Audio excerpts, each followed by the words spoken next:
Today's show is brought to you by Neos Investments. Ben, know what's so hot right now? What's so hot right now? The weather? Two things. What's that? The weather?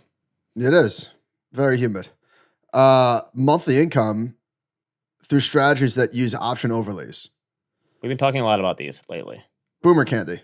We're going to talk later in the show today about a study suggesting that people with guaranteed incomes are much more likely to spend. Now, I'm not saying not that this product is guaranteed income, but people like income. Yes, it makes them feel safe. So Neos Investments uses option-based overlays to generate income via ETF. So to learn more about these strategies, check out Neos Funds. That's Neos funds.com. Welcome to Animal Spirits with Michael and Ben. Michael, I'm starting off the show today with an idea from you. We talked to Eric Crittenden from Standpoint Funds for Talk Your Book that's coming up in the coming weeks. And you made the good point that, listen, if you look back historically at the rolling 30-day volatility on the stock market, which is essentially the VIX, right? Is that a good stand-in for the VIX? Yeah. Rolling 30-day standard deviation. If you look at this historically, it shows that the stock market really hasn't changed all that much. Liquidity has changed, the number of investors have changed, the number of stocks have changed, the environments have changed. But if you look at this chart, which I had Matt, our chart guy, do for us, it looks pretty similar. When you have big spikes from the nasty times, the Great Depression, 1987 crash, 2008, 2020, those spikes in volatility all look relatively similar. Yeah, I would say that the market is a lot different today than it used to be. Structurally, I mean, for a million reasons, the way that people access investments, but it might not be it might be more similar to the past than it is different. For as different as it is, there's probably a lot more similarities.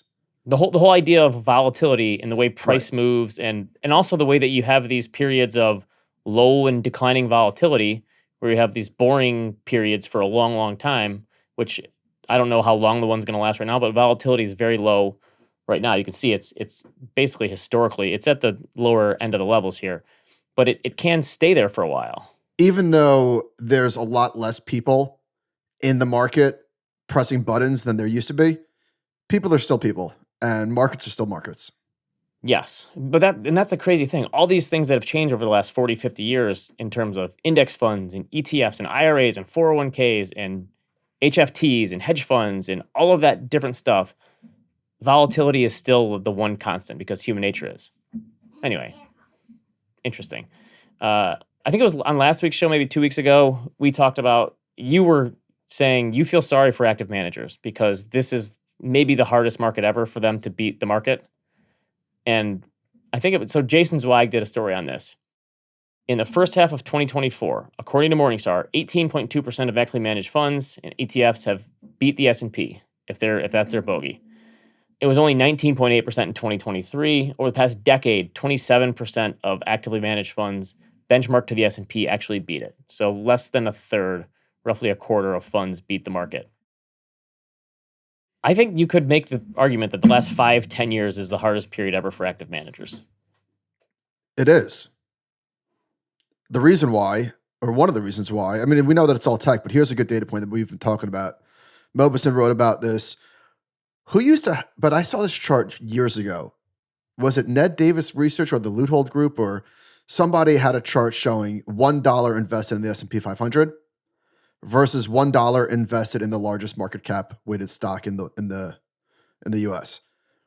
And the latter strategy, if you were just investing in the largest stock in the US, was a real money loser. I mean, horrifically bad. Horrifically bad. Yeah, I think that was a Ned Davis one. Yeah, I know what you're talking about. But for the last 10 years, that broke. As constant relationships are wont to do in the market, sometimes they change and they break. And things that used to be are no longer true. So if you had just been investing in the largest stock over the last decade, whether it be Apple, Microsoft, or Nvidia, or whatever else was number one, I think those are the three. It was a phenomenal strategy. Beat the crap out of the market. So if you are not a growth-oriented investor, it has been impossible to beat the S&P 500. You just couldn't do it. So in fact, sorry, to that point, I don't even know if there's any composition of stocks of a diversified portfolio in any sort of style that one can reasonably invest in that would have beaten the index. No. And Modest Proposal was on Patrick's podcast last week about called Invest Like the Best. And he was talking about how there's no way any active manager right now is happy. And he even made the point, listen, if you look at just the Qs over the past decade, how many VC funds have beat that? So if you look at the last 10 years for the NASDAQ 100, it's up close to 19% per year. So if you started those, and he's saying on a dollar by dollar basis, because so if you started with 100 grand and you say, I'm going to allocate to the best VC manager there is, or the NASDAQ 100, you've probably been better off investing in the NASDAQ 100. Probably. Right? Yeah, I'm saying I'm sure there was a handful of VCs that beat the Qs, but probably not too many. It's been brutal. It's been wonderful for index investors. Yes. Just an absolute golden of golden years. But for anybody else that's been picking stocks or whatever, it's been really, really I guess is one of the reasons so many people have warned about index funds over the years, because they've been waiting for that mean reversion to happen. It hasn't come. Yeah. All right. From Net Days of Vista Research, speaking of them, through the first half of the year, only 24% of stocks have outperformed the S&P 500. And going back to 1974, it's never been lower.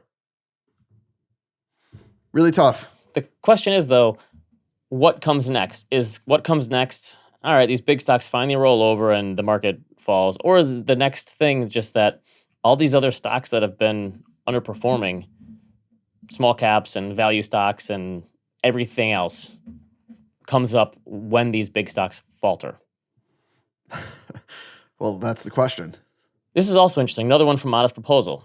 He says, I knew market cap weighting was crushing equal weighting, and I knew tech was crushing X tech. I did not know that equal weighted tech was underperforming the equal weighted market. So this is, I think, from Rich Bernstein. They looked at year-to-date returns for tech and the market, and then equal weighted. So this is the top 1,500 universe of the stock market.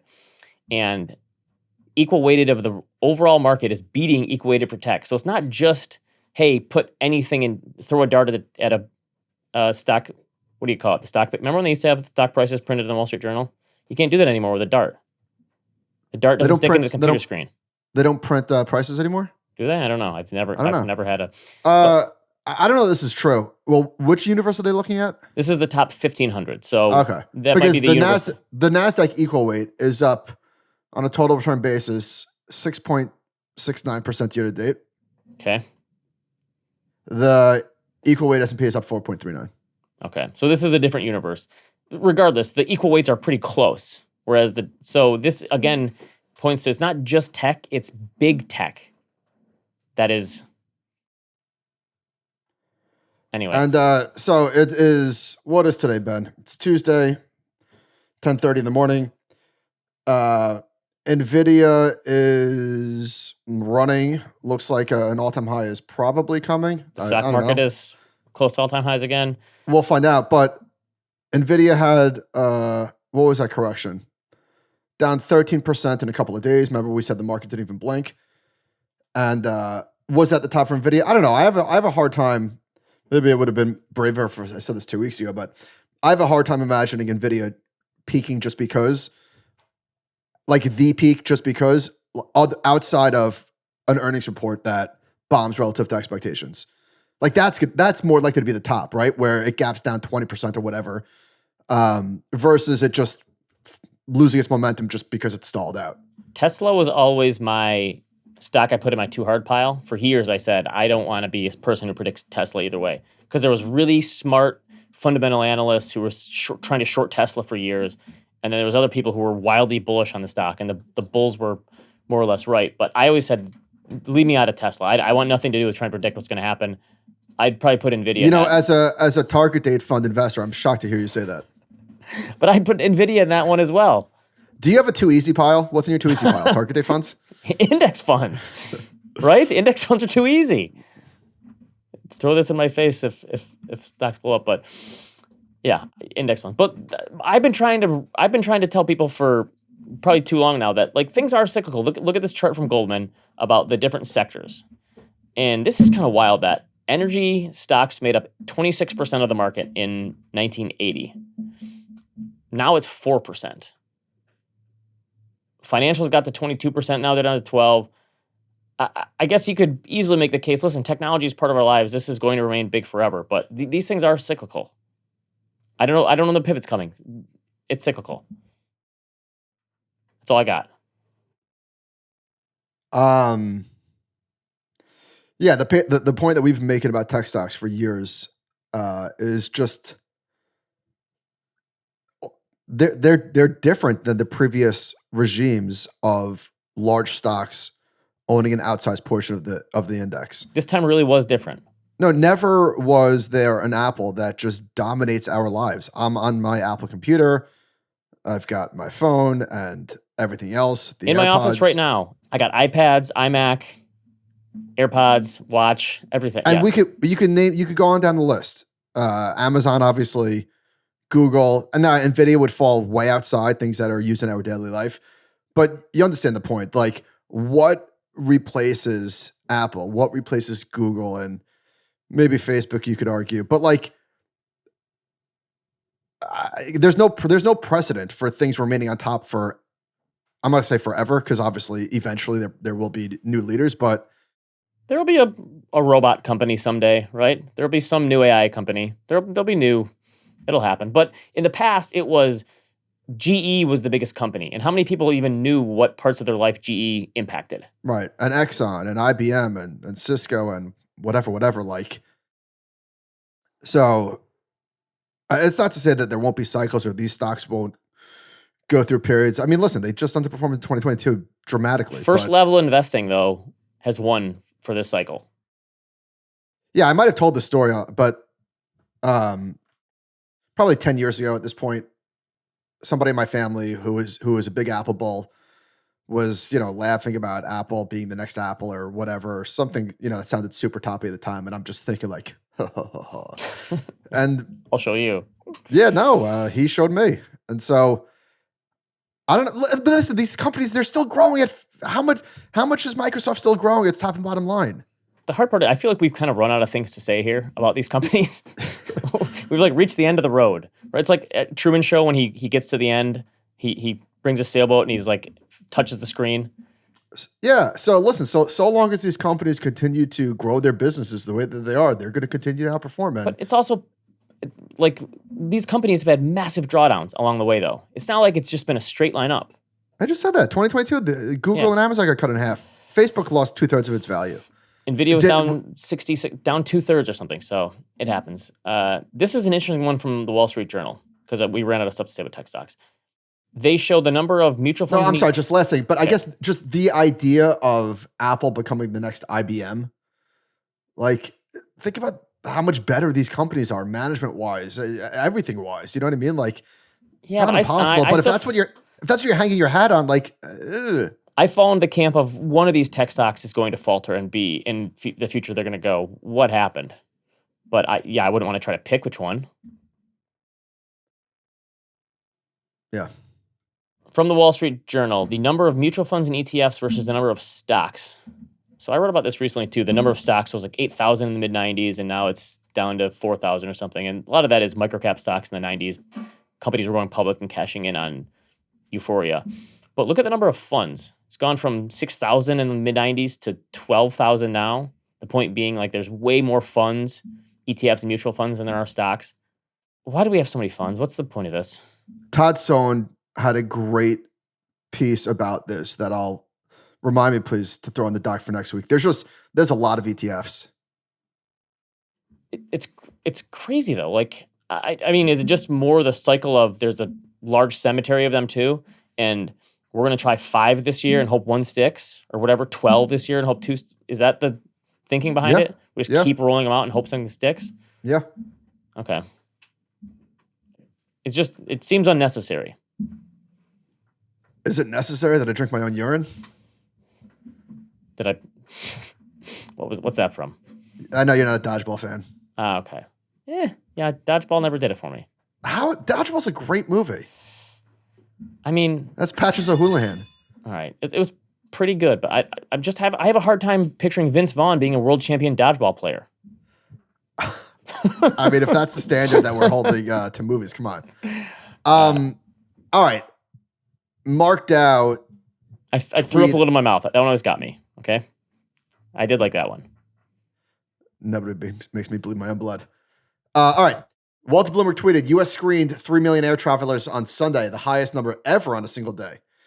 And Mark, quote, tweeted that and said, the economy is so bad, 83% of Americans are living airport to airport. Pretty good. That's good.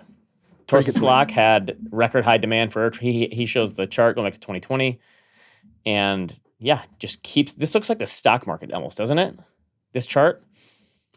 Here's another one people are tweeting this week. The number of valid passports per person since 1989. So we're talking 160 million passports in the U.S. now. It was 3% in 1990. I saw a few people saying, yeah, maybe it wasn't that low, but so we're now at 48% of the population has a passport. And some people also pointed to in 2007, they made it so if you go to Mexico or Canada, now you have to have a passport. That didn't used to be the case. But look at this chart of passports. People always talk about, are things really better in the past, or maybe things were better in the past? This is one of the things that is a concrete thing you can point to saying, basically no one traveled internationally in the past. And now lots of people do. Right? Like, we've made this point a million times. How many people did you know that traveled to Europe when we were young? Zero. Remember the Concorde? Oh, yeah. There was like rich people used to fly in the Concorde.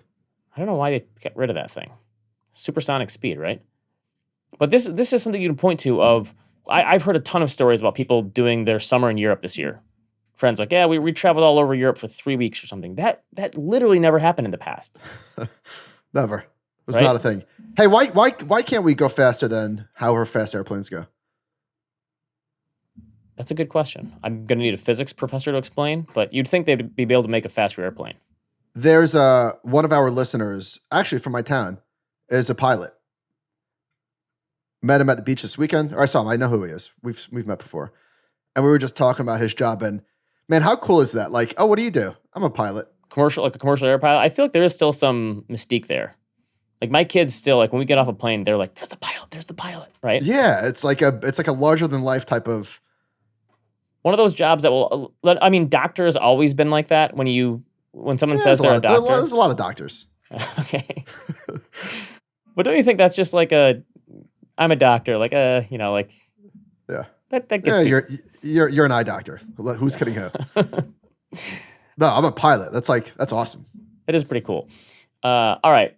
This one got a lot of people mad at the Wall Street Journal. The Wall Street Journal is better than anyone at these kind of stories about the demographics and spending and then putting real people into the story. So they have this story about boomers saying we're not dead yet. Boomers drive good times in the economy. And then the quote that got a lot of people mad was there's this person saying we have more fun than our daughter. Like it's showing these boomer cities popping up and people are going there to do pickleball and socialize and party and all these things. And I got a few quotes from this thing. They talk about this Sun City, Texas, which is just full We're having more fun than our daughter. That's hilarious. But shouldn't that be true though? So they're saying this person's in her 70s having more fun than their daughter. Isn't that supposed to be the case in retirement? Probably, yeah. No, isn't that why you work so hard and do all the things? So that you can enjoy yourself in the back nine? Speaking of boomers, my father just sent me, I guess this is from his iPad. What he does is he sends me screenshots of articles that he's reading on his in Newsday, which is like the local newspaper. So that's like cutting out newspaper clips. That's his way of cutting them out. He still brings me physical newspaper clips, and it's like something from the New York Post about the Knicks that's like 3 weeks old. I'm like, Dad. Anyway, this article is the future is now. As AI erodes the boundaries between humans and machines, the power of computers may soon supersede the power of the mind. Okay, I've got an AI thing later in the doc here. Back to the boomers. So in retirement, like this thing didn't make me mad. You should be having more fun. And think about it. People in middle age with kids and responsibilities and jobs, like your life isn't as fun anymore as it was when you were younger. And it should be when you're older when you don't have all the responsibilities. It's a different kind of fun, but it's not fun. Well, can I tell you, speaking of fun, no fun? So last weekend we took Kobe and Logan to see sleepaway camps. Kobe next year will be going to 3rd grade, and that's about the time that kids start going to sleepaway camps. So we saw 3 kids. Such a foreign concept to me being in the Midwest. Yeah, it's a big. I get it. It's a New York thing. It's a Northeast thing, I guess. Yeah. So we went last week. We saw 3 camps. They're all beautiful. There's no wrong choices, but Robin is not agonizing. She wants to send Cody to his starting camp. He picked a different one. So this next weekend, we're going. You probably don't get to choose since you shaved his head. This next weekend, we're going back. We're going back for the day. We're going to drive 3 hours there, drive 3 hours back. And here I thought I was going to have like a party day. I'm like, oh, who's watching Logan? I think I'm going to do this. She's like, what are you talking about? You're coming. And I was like, wait, I thought I had like an alone day. She's like, no. I'm like, what are you talking about? You think I'm going to drive 3 hours each way by myself and have the day with Kobe without you? So anyway, listen, last week it was a lot of fun. I had a great time. It brought me back to my youth. Is this weekend going to be, is another Saturday at camp going to be fun? Yeah, it's a different type of fun, to your point. Different type of fun. They haven't, the lone day too. So my parents watched our kids last week for a night. They took them off our hands and had fun with the kids. And it's so weird when the kids are out of the house, but we binged like 5 episodes of The Bear, which I'm going to get to in recommendations. And I feel like part of you as a middle-aged person with kids thinks, man, if I didn't have kids, I would be so productive. Stop saying middle-aged. I'm 39 years old. I got middle-aged stuff coming too for you. But I think a lot of our time would just be spent wasting it.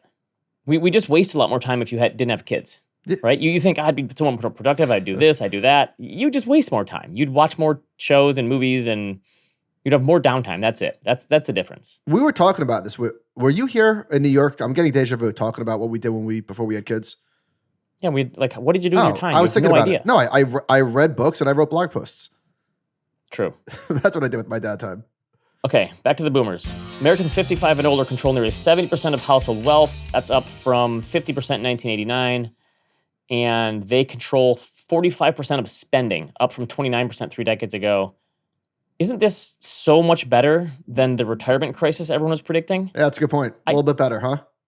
And also, I hope a lot of the boomers spend their money because just the rich baby boomers passing the money down to their kids, and they're going to get it when their boomers are living longer. So I don't know, when these people are 50 or 60, they're going to get a huge inheritance and they're going to be the only ones who can afford houses. And I would rather see the boomers spend it and enjoy it. Yeah. I think this is a good thing. It's a great thing. I agree. Remember a couple weeks ago, I was lamenting how all these young people could afford Zach Bryan tickets. Like, how are they affording the same tickets I am? I'm a little further along than them. I have more money. I should be able to afford a good ticket. They should not. So I met up with some friends this week that I haven't seen in a while, and they have older children, teenagers. And I was telling them about this, and they said, no, Ben, you have it all wrong. Kids these days have tons of money. I'm like, what are you talking about? And they said because of the labor market, kids make so much money at like menial summer jobs. They said all our kids are making $20 or $30 an hour babysitting or working at car shops or what, and they're making, and for them, that's all consumption. They have nothing else to spend it on. What age did you stop giving your friends money for gas? Oh, you know what I mean? Like if you're going to Atlantic City and somebody's driving, you're like, I'll pay for gas or I'll split gas. I used to assume. I feel like I was doing that into my 20s. I mean, granted, my 20s were full of dread and no income, but nevertheless, I feel like that's done after college. I feel like. Yeah. No, for me it was. But so I looked at. Anyway, kids can afford gas these days. Okay, how about this? At what age did you go to the gas station and fill up your gas tank? Oh, that was after high school, but gas was so cheap when I was driving. But even still, you were like, "What? Oh, give me $20." Yes, I would say do $10. Yeah, I bet kids. I would never fill it. I bet kids these days fill up their gas tanks. They just don't know how good they have it. Yes. It was funny because you'd be like, "I'll do $10 at a time or whatever." Give me $2.50. But the wage growth tracker breaks it out by age. By the way, this chart that we're looking at, where am I missing something? Where's the? I forgot to include the ages. I assume the green line is young people. Yes, green line is, so that's 16 to 24. Okay, I cut the ages off. I'll put it in there when I update this for the YouTube. 16 to 24, 24 to 55, and 55 plus. Then overall, so 16 to 24, it got as high as almost 13% for that cohort. It's always higher for some reason. But I think this pissed a lot of people off. Imagine like there's a store called Ralph's here. It's Ice's. And these are small businesses. And now all of a sudden you're paying these kids 15% more than you were a year ago. That really sucks. That's great for the kids, but Not fun. I also did the unemployment rate for 16 to 24, and it was way higher for most of the 2010s. It's spiking a little bit now, but it's much lower than it was following the Great Financial Crisis. So anyway, I guess kids do have money these days. And as you know, when you're younger and you make money, now listen, I used to save money, but no other teenager does that. You saved money as a teenager? Of course I did. What do you think? Come on, you know me. All right, so there are some signs that the economy is cooling. All right, we got some data last week. Unemployment claims, initial claims, continuing claims. It's a trend in animal spirits content lately. ISM. Now, the U.S. economy, this is from David Ingles. He tweeted, looks like the U.S. economy is cooling quicker than most analysts think. The Bloomberg U.S. Economic Surprise Index has dropped to a 9-year low. Definitely some... Hand up. No idea what the surprise index is. Like what it's measuring. I think it's the difference between economists' estimates and what actually happens. Okay. So signs that the economy is cooling for sure. Atlanta Fed, the live GDP tracker is down to, I think, 1.7%, something like that. Yep. So I think a lot. Just in time for the Fed to cut rates. Yeah. You think these TSA numbers that we're talking about, is this as good as it gets? Oh, it's possible. I'm of the opinion that in 10 years, people are going to look back at the economy in these past few years in the sentiment and go, what was wrong with them? Why was everyone so nuts? That was a booming economy. And when it goes away, people are going to go, no, bring it back. You know, I feel like that's going to be a thing. Perhaps. Last week, I was at the bar that I go to on my jet ski that I took you to on the water. Beautiful place. So having lunch and overheard some older people in the corner joking, laughing, complaining that a family of 4 at McDonald's is $80. Did some channel checking. A 6-piece Happy Meal. I think it's $6. 4 pieces, $5. And we talked about the $5 meal last week. Yeah. So I think a lot of this is like people just love to complain. It's sort of like a hobby. It's like a national pastime of ours. It brings people together. It really does. It's really shared hatred. Shared hatred is a really strong tribal concept that we just love to do. And I don't think they're doing it like not even seriously. Like he's joking. You know, like obviously it's not $80. I don't think he actually believes that. But it's just embellishment, another American pastime. Yeah. Yeah, it's just one of those things that we love to do. I've been known to embellish a story or two here and there to make it seem a little more lively. Speaking of, like me seeing Field of Dreams at 4 years old, which I stand by. It sounded good at the time. Speaking of McDonald's, we had an email. Last week, we had been talking about why food in America is so cheap. Thanks to our glorious lobbying machines, we're essentially allowed to sell many things in America with cheaper ingredients than they are in Europe. For example, I was on vacation in St. Lucia, which grows lots of bananas. Half the banana trees are covered in giant plastic bags. The other half are not. I asked our driver why some of the trees were covered, and he said the bananas in bags are for export to Europe. The ones without bags are for America because Europe limits the pesticides they use on the bananas, and the bags shield them from those pesticides. Where in America, they can use whatever they want for export and nobody cares. Wait, isn't the banana already shielded? Why do you have to put the bag over it? The banana's got the case. That's a good point. Spray as many pesticides as you want. That's a good point. I bought 10 bananas yesterday, and it was like $2.96. Still one of the that book, The Fish That Ate the Whale, great book, is amazing. It should have been just called The Banana Book. But, all right, there was an article in the journal. JP Morgan warns customers, prepare to pay for checking accounts. They're saying that new rules that would cap overdraft and late fees will make everyday banking significantly more expensive for all Americans. So I was like, listen, if we can't rip off poor people, you're all going to have to pony up. So yeah, I read the story and they said the people who will be most impacted are the ones who can least afford to be, and access to credit will get harder. Those people are already the ones paying the overdraft fees and the late fees. If they have to pay whatever, $29.99 for a checking account every year, it'll be cheaper for them than the late fees they were paying. Right. The late fees you pay are so egregious. Even if people have to pay for a checking account, it'll actually impact the wealthier people. And that's a good thing. They can pay for it. So how much is spent or charging overdraft fees, it's billions, right? It's some sort of ludicrous number. It's a ridiculous. Michael Lewis had it in one of his podcasts a couple of years ago. It's a very high So number. how much of this is posturing? Who knows? But the journal said this isn't the first time banks have said that they would pass on higher costs.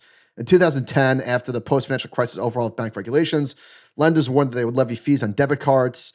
Anyway, they didn't do it because people are like, no, we're not. We're just going to move banks. But we'll see. That would suck. That wouldn't be great.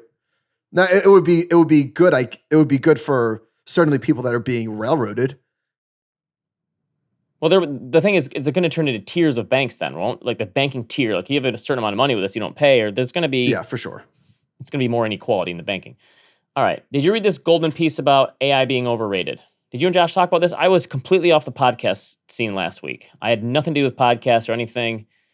I didn't consume much content. I was out in the sun all day. No, hey, see, I got a nice little tan. Yeah. You notice that?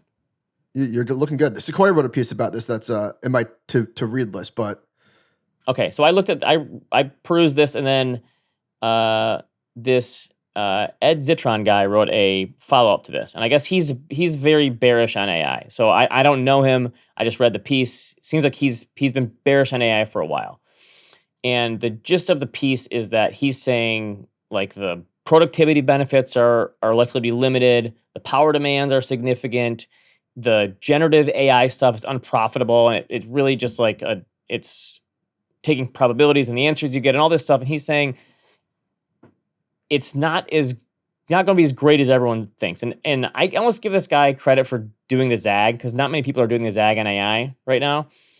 And so I just wanted to game theory this. Let's say this guy is right. AI is not as big as people are setting it up to be. What would that mean if just like nothing, not nothing, but it's not as big as everyone says it's going to be? It would mean that, I don't know, $4 trillion in market cap gets wiped out from the Magnificent Seven, maybe more. S&P 500 is 25 to 30% lower than it is today. That's kind of what I was thinking. It's those big stocks that get hammered the most. The funny thing is, everyone who had bearish takes on the crypto industry, like there's no killer apps. That's the one people are like, there's no killer apps, there's no use case. Those people were right, and they were still wrong about the price of crypto. True. Anyway, speaking of crypto, Bitcoin is in a, 20 to 30% drawdown at the moment, depending on what you where you take the high from? It's 20%. High was 70 something, 20%. and it's down to in the 50s. Okay. I think Bitcoin ETFs are kind of like 401k plans, because you'd think, listen, there's constant buying. You've made the supply and demand thing before. Like, listen, Bitcoin ETFs have already bought how many tens of thousands of Bitcoin or whatever there are, and there's not enough to. And you think the supply and demand thing is like, why would Bitcoin price ever fall? It's the same thing with 401ks. Like, that it's going to be a constant long-term bid underneath the asset, but that doesn't take away that inherent volatility in human nature. What do you think? Totally. Yeah. And how much of it is actually priced in and all that sort of stuff. What's interesting about Bitcoin, and the argument that I made is simply the supply and demand thing. How many tens of billions of dollars has come into Bitcoin ETFs? You would think, now, when did this announcement? So it ran from 40 up to 70. Now it's down to 57. I don't know. I guess probably have to be a little bit disappointed with how the prices performed. Yeah, or the price already had its performance, and then this is the other side of that, and could be again expectations, all these stuff. But, so you made the point a couple of weeks ago that isn't Bitcoin just like high beta tech because it was moving down with Nvidia? Well, what do you say now? Because the market's at all-time highs, tech is at all-time highs, and Bitcoin. That's fair. It's diverged. You know what's so maybe Bitcoin is a non-correlated asset. It is non-correlated. The meme coins, maybe all that nonsense is over now. Like, I know you don't pay attention to this stuff, but all of them are just getting annihilated. Oh, good. Yeah. And should be, right? And the market, I hope. so, but even still, I'd love to see them all go away. Yeah, I don't see the utility in these things. I mean, LOL, I don't think anybody does, but maybe that's the whole point. Dogecoin is still a $16 billion market cap. Shiba's still 9.6. Pepe is still 3.8. Bonk is still 1.8. And listen, I know these market caps are a bit baloney because it's not like if all of them were liquidated, you could actually get that out. But nevertheless, these are still like pretty serious numbers. But people are still buying the ETF, I assume? Yeah. It's not like it's going away. No, so there was some outflows in June, and just saw Bloomberg had a post on this highest 2-day inflow in a month. So I do think that the concept buying is not a terrible analogy with a 401k. Yeah, it's more like an intermediate, longer term trend, but the shorter term, this thing's still going to get crushed occasionally. All right, Greg Ip at the Wall Street Journal had here's the headline. You might be buying your house at the top of the market. You don't really even need to go into the meat of the bones of this argument. No offense to Greg, but everyone kind of knows why he's saying it. High rates, high prices. And it kind of makes sense. I looked at the returns by decade. Check out this chart I had Matt make for me this morning, chart guy. I did nominal and real housing returns by decade. It's chart kid. Chart kid, sorry. There we go. Nice chart. Okay. How old does he have to be to graduate to chart guy? TBD. Okay.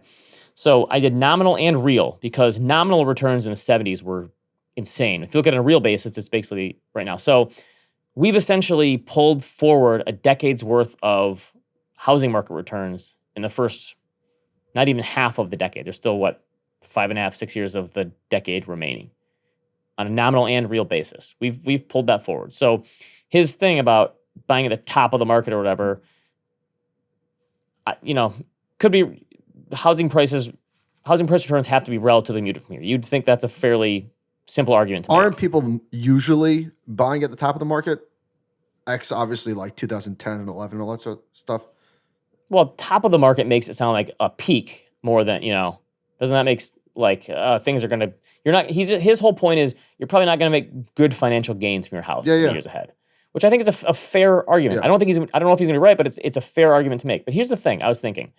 Let's say, take out the economic impact of it. You wake up tomorrow, and it's not like a big calamity, but your house is down 50% in value. Now, this isn't a vacuum, so assume if that actually happened, there's a huge financial calamity and things are really bad. But assuming it happens in a vacuum, the value of your house is down 50%, but you still have the same job, the same income, the economy is not falling apart. Does your life change in a meaningful way at all if the price of your house is down? Can we use like a more reasonable number, like 15%? Okay, 15%. So let's just say, does your life change at all? Let's just say that if you can still afford your mortgage. Yeah, let's say that a lot of the excess goes away from the past couple of years. Do most homeowners' lives change? No, of course not. I mean, maybe the only thing is you can't borrow as much against it. Okay. Right? But yeah, let's say housing prices fall 15%. Is it really going to change your life in a meaningful way? And my point is, if you buy a house now, you can afford the house, you can afford the property taxes, you can afford the insurance, you can afford the upkeep, and it goes nowhere for the rest of the decade. But you get to live in that house, you get to create experiences, you get to have the neighborhood, the school system, the whatever you want to, the reason you buy a house. Is your life really worse off if you don't make any financial gain on that? But for new buyers, there could be. So just psychologically, it would be a huge bummer. Let's say you buy a house for $600,000 this year. And then 2 years later, new people moving into the neighborhood are buying the same house at $475,000, $500,000. Doesn't feel good. Doesn't feel good to have a mortgage on a house that's higher than, right? That's fair. If you're gonna, because I was thinking, what? well, I top tick the jet ski market. I still owe more on my jet ski than I can get for a new one. Probably not anymore, but it doesn't feel great. Now that's motorized vehicles are not your forte, obviously. And true, and that's a who gives a crap. That's a small monthly payment for your house. Psychologically, that's got a sting. That's not fun. Yeah, I guess I was thinking if houses fall 15% and you have to sell your house for a loss, that stings. But you can also buy another house that's lower in price as well. I think what your point is, okay, you're agreeing that real returns on a go-forward basis for new purchases are going to be lower. But also, if you do top tick the market, it's not really the end of the world. With a caveat that we could still turn into Canada.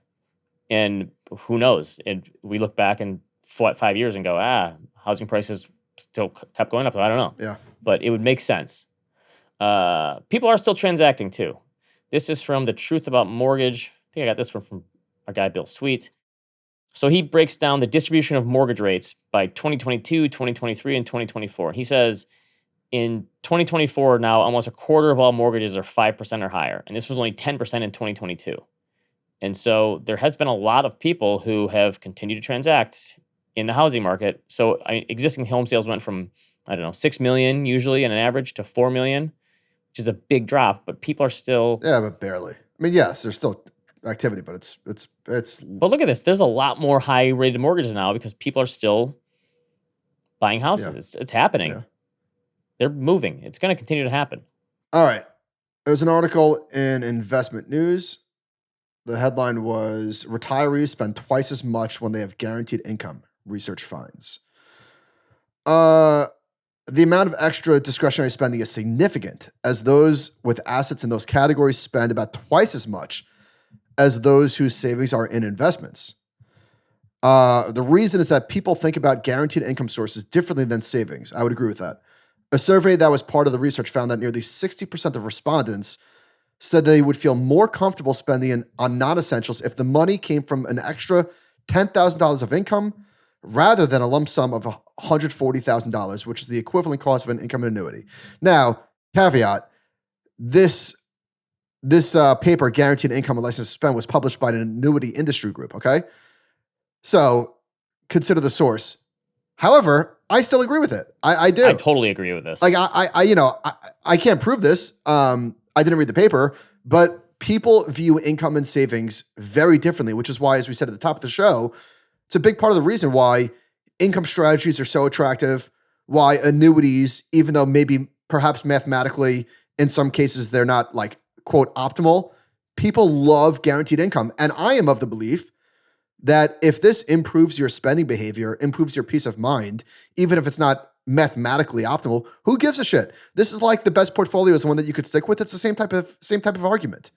Right, I've heard the argument over the years, and I've probably made it too, that why do you need to own high dividend paying funds when you could, or stocks, when you could just sell the shares of appreciated assets? Credit to me, that argument never landed with me because I'm very in tune with my fellow American. We love income. We don't want to manufacture our own income. And people hate spending principle. So if I could go, remember a number of years ago, you and I became very bullish on defined outcome, that class of funds, and we're proven right. If I could be bullish on one area of the fund universe, it would be funds that are going to provide a regular stream of income to people. Like baby boomers, the boomer candy thing will eat that up. Yeah. So I think that is something that is going to continue in the years ahead of the funds creating ways of massaging income or giving them. And guess what? The asset managers, they're giving people what they want. Yes, and potentially need. To your point, it's a psychological hurdle for a lot of people to actually spend the money. If it's paid out in a certain way, they're going to spend it more. All right, it's been a while since we talked about this one. Title insurance. A lot of people know us, so they tagged us on this one. Did you read this article? No. This huge paper. It's called Bits About Money about title insurance. And here's the main takeaway.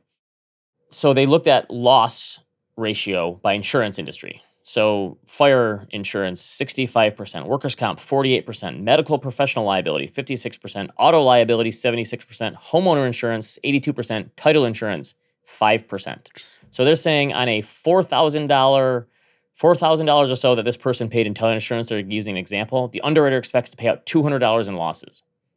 And they do this whole huge piece about the scam that is title insurance. Counterpoint. If title insurance goes away, does all other insurance go up in price, similar to the banks with the overdraft fees? Is title insurance subsidizing the entire industry, insurance industry? And can I invest? Is there a title insurance company that's publicly traded that I can invest in? Are all the big insurance? Who is the purveyor of title insurance? Is it the same insurers that we would know, or are they like specific title? Because I don't even know. I really don't know. Okay, all right. Back to middle-age stuff. So someone sent this to us, and it's a user's guide to midlife: how to navigate aches and pains, weight gain, low libido, memory loss, chronic disease, and stress, from the New York Times. And someone sent this on our Discord channel. It was addressed to you, not me. Just wanted to point that out, which I thought was funny. But I had a midlife moment last week.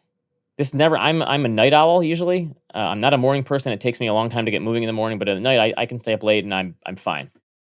I was watching TV, movies, playing on my computer, whatever. Had a couple beers, not an excessive amount, and I had the TV on. Next thing I know, I wake up. It's 2:30 in the morning. TV's still on. All the lights in the kitchen are on, and I'm just passed out on the couch.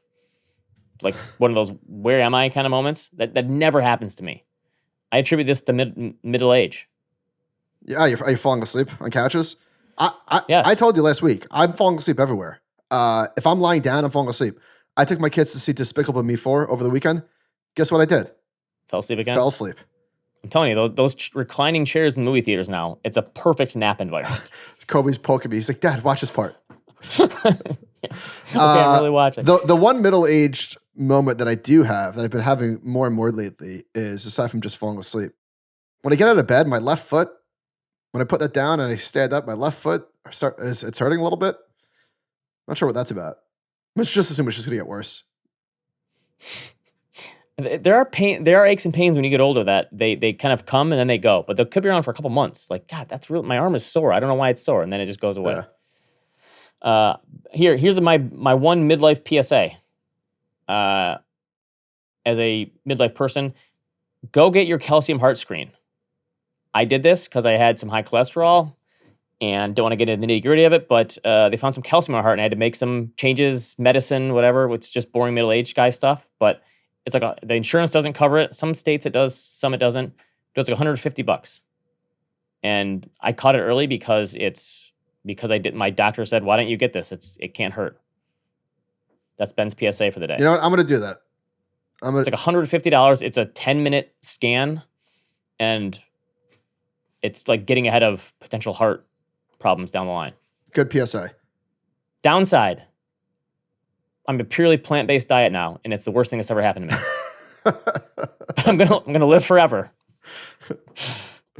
All right. So remember the Julia Roberts, Ethan Hawke movie where technology just completely goes away and like everyone just flips out? What was it called? End of the world?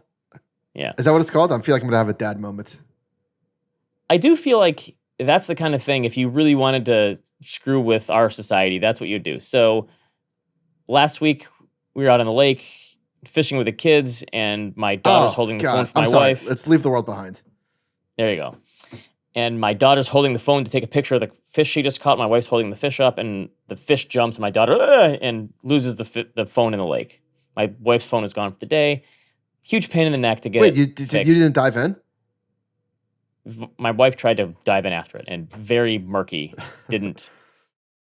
And we also had like our smart thermostat, our Nest thing go out and it totally screwed with our air conditioning. And I feel like we're so locked in on these technologies that if that stuff goes out on us, like there are going to be people that'll legitimately freak out. Even though it shouldn't impact your life, it will and it does because they're so intertwined with everything we do. When I was driving to camps over the weekend, I imagine having a map. Oh my gosh, right? And when TravelQuest, is that what it's called? MapQuest? MapQuest. When MapQuest came out, that was revolutionary. It's like, holy shit, I could print directions. It would tell me where to go. I don't have to physically read a map. Like, that was a big deal. How anybody showed up even remotely on time boggles the mind. Yeah, now it's like 500 or half a mile, 500 feet, 400 feet. Like, tells you exactly when to turn. Yes. Okay.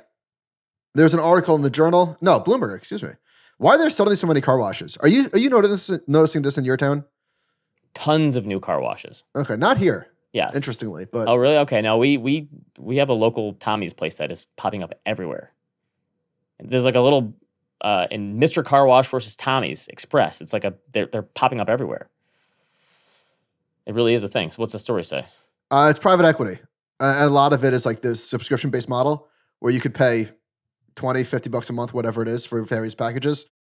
Okay, speaking of, so my Tommy's, I pay for the monthly package. My wife and I both do. You pay monthly, and I think when we first signed up, it was $19.99, unlimited car washes. That's a great deal. Pretty good deal. They just increased it from, and of course, I get the basic, right? They call it super. It's super, ultimate, and works. Super basic. Yeah. But a single wash now for the basic is $14. Seems high. I think it's like $25 here because I just got mine done over the... Okay, the super unlimited is $29.99 now. It was $19.99 when we signed up. So it seems like, but to me, totally worth it. I get my car washed at least once a week, and I probably in the past would have done once a month, maybe. And sometimes I'll do it 2-3 times a week, depending on how beat up my car is getting from kids and weather and such. And it's a great, great perk. And to their point about subscriptions, I can see why private equities would love this model. You might be surprised to learn this about me. My car is an absolute disaster at all times. Like every couple months, Robin's like, you need a car wash. Go get a car wash. She has to remind you. If you get the subscription, you'll use it more. It's totally worth it. I don't care. I would love to hear how much it costs in New York. I don't care. Some towns are imposing bans on too many car washes. I think people are getting fed up. It's a $14 billion industry. There's 60,000 locations. That sounds kind of nuts. Wait, why would they ban car washes? Who gets mad about car washes? I think they're saying they don't really bring anything. They don't bring any commerce. Oh, okay. Like they're not employing a lot of people. Because it's mostly automated now, and yeah. So they have check out this picture. This is a Chicago car wash in 1925. Pretty cool photo. What used to be a thing? Looks like a sprinkler. People used to wash their cars manually. Oh my gosh. You don't see that too often anymore. My parents used to make me do that to their cars. But the thing is, you'd get the bucket with soapy water the big sponge. And the sponge. But then you'd miss a spot and you'd see this clear streak of dirt. And that's such a waste of time. Gigantic waste of time. How long does it take to manually do a car? Half an hour? Way longer than it should. Yeah. And it's whereas you drive through the car wash and you're done in 30 seconds. Okay, Ben, recommendations. What do you got? It was a good past couple of weeks for the Carlson household for new releases. So we had the new Zach Bryan album came out on the 4th. That guy doesn't miss. The Bear came out, and Godzilla King Kong movie. So I'll start with Godzilla King Kong. 2 thumbs up for my son George. He said it's the best Godzilla King Kong movie there is. Did you watch it? He's watched it 3 times. So I watched it with him. We finished this morning. It's pretty bad, right? The funny thing to me is that these Godzilla King Kong movies, it's the same characters in the like all 3 or 4 of the movies there have been, and these monsters just literally destroy half of the Earth in these movies, and then the next one is like, whatever. like we don't even talk about the fact that they destroy every city on Earth. But my son loved it. Okay, The Bear. I can't remember. Did you ever get into The Bear? It was not for you, I don't know right? why. I'm like the only one who didn't really like it. I watched season 1 and I stopped in season 2. It's just, I don't know. Didn't resonate with me. I would say it's the show my wife and I have binged the fastest out of any. When the first season dropped, we binged it. Second season dropped fast. This one, we binged it fast. And I would say season 1, a revelation, 9.5. Season 2, a masterpiece, 10. Perfect, no notes. Season 3, 7.6. So really good season, not as good as the first 2. It was a setup season, I think, for the finale 4th season.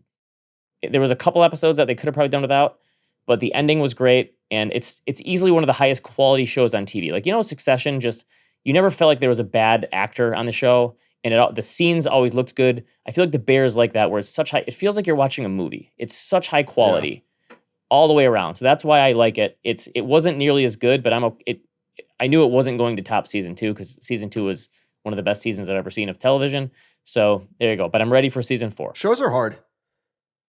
That's my profound thought of the day. I'm thinking of like Presumed Innocent, which I'm really enjoying. But like the first, I don't know, 2 or 3 episodes were like great, and there's just like a little bit of a lull, and I'm like, just finish it. Just tell me what happens. Okay, I can see. Are you watching House of the Dragon? And The Bear has monopolized our TV time, so I got to catch up on House of the Dragon. It's phenomenal. All right, a couple of emails that came in. In the more recent Candyman movie, which I know, Ben, you didn't see, the main character's girlfriend is an art gallery director in Chicago. So it really is a thing. That's now 4 examples, and that's a lot. Can't believe I missed Candyman. Candyman was good. On the recent pod, Michael stated that he had never heard of any of them. Talking about the Quad Cities. I'm certain that's untrue, and this will jog his memory. This quote is Michael written all over it. Here's a quote. That's a map of Illinois, which we're in, on the border of Iowa, which is where Davenport is, 22 miles away. You're in the wrong state. Get yourself a new map. Tommy boy. Miles away. All right, I've got a bunch of things. Let me close my door. Robin just came home and she's yapping. They're always on the phone. It's true. I guess usually my wife is texting and it's supposed to talking. Okay, I went to the theater to see A Quiet Place, the prequel. How was it? Great. I loved the first 2 movies, so I'm definitely going to watch it. The second one was one of my favorite movie experiences, dare I say, ever. I think it was maybe the first or second movie that I saw coming out of the pandemic. And that's a theater type of movie where it's basically 99% quiet. So this was the first intro of that movie is when the aliens actually show up. That's awesome. So This worked. It was definitely the least great of the three because the first two were so phenomenal. And it's all new characters? New characters, Okay. some setup characters from previous movies where you see like where they came from. 90 minutes, super tight, and just a lot of fun. Some really, really, really good scenes. All right, I mentioned Despicable Me before. A few questions, observations. Do you know who does the voices in these movies? Like, do you care about who's doing the voices? I don't care, but I usually do IMDb and look it up. Like, who is Yeah. that? I recognize that voice. So the main bad guy was Will Ferrell. He was playing a Frenchman. Will Ferrell's sort of hasn't really done much, has he? In the past 10 years? Every comedian eventually, Yeah. it happens. Yeah, it happens. Flames out. Yeah. So speaking of that, I finally saw Anchorman 2. Okay. I literally turned it off 15 minutes in and never went back to it. I did that. I couldn't do it. Yeah, I did that. I did that probably 10 years ago. The first time I tried to watch it. It's terrible. But there's a lot. It's worth watching because there's a lot of laughs. So I would say the highs are pretty good. It's not Anchorman. I mean, obviously, but the highs are pretty good. The lows are really bad. To me, the Brick character was never funny. Like, almost made the movie bad for me. I thought it was seriously unfunny. The first one, even worse than the second. But there was a lot of moments where I actually laughed out loud, which is hard to do. I think Anchorman 1 is the hardest I've ever laughed in a theater. It might be a tie between that and Hangover, but Anchorman is probably the most laughs per minute of movie I've ever had. I would encourage in the theater. I would encourage you to power through Anchorman 2. Right, like there's a few handful of laughs that make it worth it, even though the movie overall was, I don't know, a 6 maybe. Okay. I think when the RV started turning over, I was like, all right, I'm out. I laughed at that. Okay. I'm not quite sure why, but it tickled my funny bone. Okay, did you watch Beverly Hills Cop? No, the funny thing is I watched the original last week. For the first time? Boy, does that... No, I've seen it a million times. I love that movie. I've seen it so many times, but I wanted to rewatch the first one before I watched the new one. All right, so I only recently saw Beverly Hills Cop in the last 5 years. I never saw 2 and 3. I know 3 is supposed to be awful, but is 2 worth watching? 2's pretty good too. Okay. Yes, but 1 is, yeah. Anyway, the movie was good, entirely forgettable. So a total nostalgia. Yeah, like it was thing. It was fine. It was fun enough, but very forgettable. Anyhow, you know who made an appearance? I'm like, what the hell happened to this guy, Joseph Gordon-Levitt? I feel like you're a big Joseph Gordon-Levitt guy. I do like him. I rewatched 500 Days of Summer recently, which is one of the best rom-coms ever. Probably, you're right. He did a show on Apple that was terrible. I'm a big fan of his. He was good, and then he sort of disappeared. What happened to him? There's got to be a story. He got exiled. No, he like got into music, and he still does his thing, I think, Okay. but just not many good projects. But he was on track to be the guy. All right. So anyway, in the theater, I noticed that there's some movies coming. There's some movies coming for the rest of the year that I think are going to do okay. But I don't know if movies are back per se, but Despicable Me 4 worldwide, these are worldwide numbers, $230 million. The movie just opened up. Kids' movies still play. Inside Out 2, $1.2 billion. That's a serious number. A Quiet Place, day one, $178 million. Bad Boys, which I have not seen and don't plan on seeing, $360 million. Even Horizon is not terrible. Wait, how much did it I make? think it's at $23 million. Oh, I thought you were going to go see it. It's 3 hours. Oh, okay, that's a long time. I'm not doing that. But movies are rocking and rolling. So here's what's coming. Did you see the coming attraction for Transformers 1? It's an it's an origin story of Transformers, and it's a cartoon. It's animated. Okay. It's gonna be a monster hit. I'm sure my son wants to see it. He loves Transformers. There's a Wicked movie coming out, which my wife took the kids to see Wicked the play recently, and they loved it, so they can't wait for the movie. Okay. Twisters, I am jacked up for. I can't wait to see that. I'm in. Longlegs, I cannot wait to see. I don't know that that's going to do numbers because it's a horror movie, but I cannot freaking wait for that. I'm seeing that on Friday. That sounds like a Michael Batnick movie. Dude, no, that's going to be a hit. At least within the community, which you're not a part of. Sorry. Alien and Romulus, Deadpool, Wolverine, and then you and I were just talking about this. The Gladiator trailer just dropped. When does it come out, though? is it November? I Okay. absolutely cannot freaking wait. One of my favorite movies of all time. This is November. Yeah, when Gladiator came out, just a global sensation. It's hard to describe for the younglings how big of a movie this was. That was one of those, you're back in your chair the whole time in the movie theater. I still remember seeing that at the theater. Was it 2000 it came Just out? a perfect movie. And the trailer has me excited. So anyway, there's a lot going on, a lot to be excited about. Venom 3, Right. not a big Venom guy, but my kids will We watch talked about it. cycles in the stock market. I feel like the movie thing, it's like movies are back. No, they're dead. No, they're back. No, they're dead. I feel like we keep having this conversation. I think we're back. I think we're we're approaching Wait backness. till the fall happens. It's going to be dead again. We're approaching backness. No, I just told you, Gladiator's coming. Romulus. Are you not listening? All right. Good emails again. Personal emails, personal responses. Animal spirits at thecompoundnews.com. See you next time. You know, you sign off like Ron Burgundy. Go